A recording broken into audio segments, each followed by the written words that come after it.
So somebody feels that they know factually that they have Freemasonry in the family through their father, through their grandfather. There's some type of patriarchal bloodline. Now they've had a conversion. They're practicing Catholics. Maybe they're head of household, but they know that dad and the grandfather and great grandfather, were practicing Freemasons probably at a pretty high level. So now dad finds out, or the wife finds out, and tells the husband, "We need to do something." How does the patriarch of the family break a Masonic curse once he finds out that in his patriarchal lineage there's Freemasonry? What would you tell him to do? Yeah, these are pesky. They're hard. Their effects are hard to root out. So you got to get on them early. The recourses are still the same. Having masses said for the dead, prayers of reparation. St. Alphonsus says, why would God allow these curses? This is St. Alphonsus, doctor of the church. And his answer was to chastise someone for their sins. And so as for the purpose of purification, not to chastise that God gets pleasure from chastising us, but all suffering is for our purification. And so if he allows this, we must turn the suffering into a form of prayer, as we discussed in the last segment. So having a prayerful recourse through suffering. So offering suffering sacrifices. There's prayers to break generational curses in Father Ripperger's book for use, deliverance prayers for use by the laity. So praying these prayers to break the effect of these curses, having masses said, offering your suffering sacrifices, but ultimately growing in holiness. When these things happen, again, it's for our purification. And so it's bringing the family together in prayer, returning to the sacraments, destroying every connection with evil that you may have in your home, making your home a truly Catholic home. Get rid of the Buddha statue that you brought back on from vacation you thought was cute. Get rid of the Cocopelli, get rid of the dream catchers, get rid of all these things that have pagan roots, and return your home, your life, yourself into a truly Catholic space. And that is first and foremost the goal of it, is to grow in holiness, to become holy. And this is how we're going to ultimately militate, by growing in holiness of thought, word, and deed. Dan, I want to mention something. Sometimes I would hear the word sacred space, and I'd say, "Oh, that's some type of liberal post-Vatican II term." Mm-hmm. But there really is a lot of truth to sacred space. You're just talking about it. Every Catholic should try to make their house and their ambiance in their house a sacred space to Jesus. And I've noticed, because even amongst family members, not amongst friends, because all my friends are hardcore Catholics, but amongst, family members back in California, acquaintances, you get invited to the banquet for the wrestling team and stuff, and, you get invited to somebody's house. You'll notice, Dan, is that a lot of houses, even of Catholics and Protestants, they're not sacred spaces. And what I mean by that, they do have a lot of those accoutrements that you just mentioned right now. And it's quite normal for them, to have, again, the entire library of Harry Potter, to have, all kinds of things on the walls and on their shelves that bespeak of the occult. And so I think I've heard you say this several times, and I've heard Kyle Clement also. As Catholics, we've lost our ability to understand or discern the clean from the unclean. Mm-hmm. Yeah, exactly. And this isn't only, by the way, I'm not just talking about our own fellow lay Catholics. I mean, I don't want to get too specific, but this even goes within our clergy.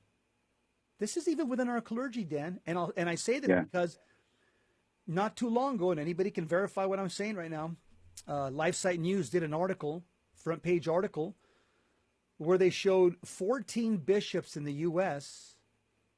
who are pro-LGBT, that wear rainbow-colored stoles. They have rainbow-colored altar cloth coverings. They have a rainbow flag in the sanctuary. This is not Catholic. This is unclean. So when I talk about unclean practices, I'm not just talking about lay people here. I'm talking about even our shepherds here, that some of them have embraced unclean practices they must renounce all of this because, again, they could bring spiritual affliction to themselves. Isn't that correct? Sure. Sure, absolutely. Any more than, I mean, if you're addicted to pornography, as a father in the home, imagine, or you're having an affair, or whatever, your children are no longer protected. So the twofold ends of the authority structure that God has established through natural law and divine law, divine positive law, as Father Ripper refers to it in the developed tradition. The natural law structure is there to do two things: to provide and to protect. If you abdicate your authority and you give permissions through grave violations of thought, word, and deed, then you expose the protective aspect of your authority is now compromised, and you're exposing your children to the diabolic, just like a bishop can do the same thing to his flock, to his priest. And so shoring these areas up are absolutely critical. Again, offering your suffering up. We found this again recently in the case, asking her to offer her suffering up for her bishop, and it's causing a lot of inner turmoil to the demon that's afflicting her. Here's a list that I put in the book that will be coming out hopefully in the next 6 months. You can have a priest pray prayers of severing.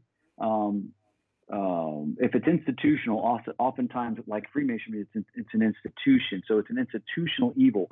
Other types of witchcraft where it has an institutional element, at times God will wait until there's an institutional response by the church. And so having a priest pray prayers of severing, Father Ripper's got a great book, Prayers of Deliverance and Minor Exorcism for Priests. That's a great gift for your pastor. And there's a great prayer on the very beginning, page like 26 or 27 of that book, that's very effective for when priests pray and they sever the generational spirits.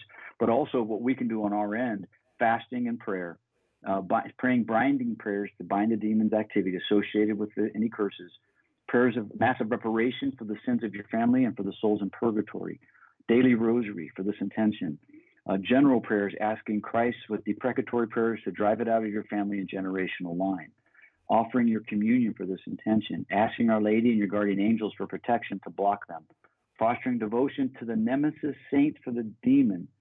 Right? God always sends help from the mystical body to help us, a saint whose charism is specifically designed to drive this out of your home. So start watching which saints have kind of cycled into your life or your family's life, because it's most likely, like I was in the cavalry.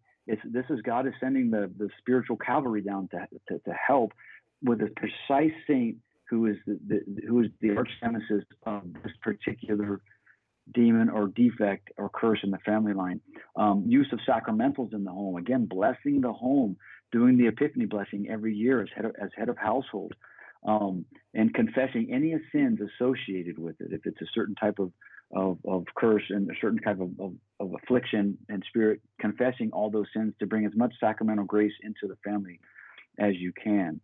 Here's what I hear you saying, is that this is going to be hard work. It's going to be a rough road. This isn't, hey, I'm going to go Tuesday night to Karen's prayer group where she lays hands on people in the basement and she drives out demon. People are looking for Tylenol. This isn't Tylenol. In other words, when they got diabolically afflicted, it didn't happen overnight. I mean, this is a pattern. This is a lifestyle of mortal sin. And so the remedy is going to be the same way.